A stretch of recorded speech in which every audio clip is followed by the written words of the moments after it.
이 허위 인터뷰 의혹은 부산저축은행 비리 사건의 대출 브로커 조우영 씨가 수사를 받을 때 당시 윤석열 검사를 만났고 그리고 수사가 무마됐다는 내용을 담고 있죠.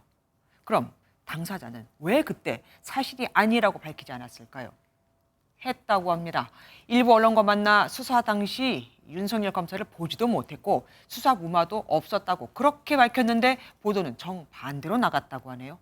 그럼 이를 처음 보도한 뉴스타파만 문제가 있는 건 아니죠. 검찰은 나머지 문제가 있었다고 보이는 언론사의 보도 경위에 대해서도 수사하고 있습니다. 길기범 기자가 보도합니다. 지난해 2월 JTBC는 윤석열 당시 대선 후보의 부산저축은행 수사무마 의혹을 보도했습니다. 남욱 변호사의 검찰 진술을 바탕으로 부산저축은행 비리 사건의 대출 브로커 조우영 씨가 지인들에게 검사와 커피를 마신 걸 영웅담처럼 얘기했다는 내용 등을 보도했습니다. 검찰은 당시 수사무마 의혹 보도 전반을 살펴보는 것으로 알려졌습니다. 검찰은 오늘 진행된 김만배 화천대유 대주주의 추가 영장 신문 기일에서 JTBC가 조 씨의 입장은 담지 않고 반대 방향으로 보도했다고 밝혔습니다.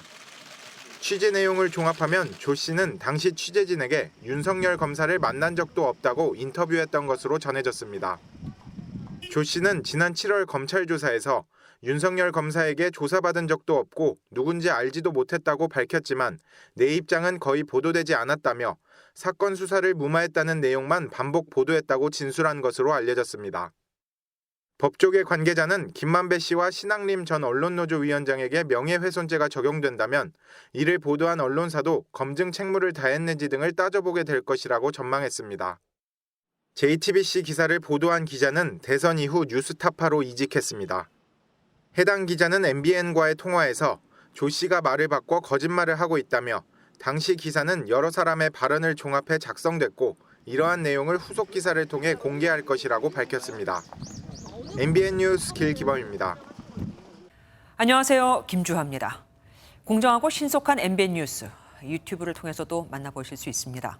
특히 더 많은 뉴스와 라이브를 보고 싶으시다면 오른쪽을 눌러서 구독하시면 됩니다. 어렵지 않죠? 빠르고 정확한 뉴스로 계속 찾아뵙겠습니다. MBN 뉴스를 시청해주신 여러분 고맙습니다.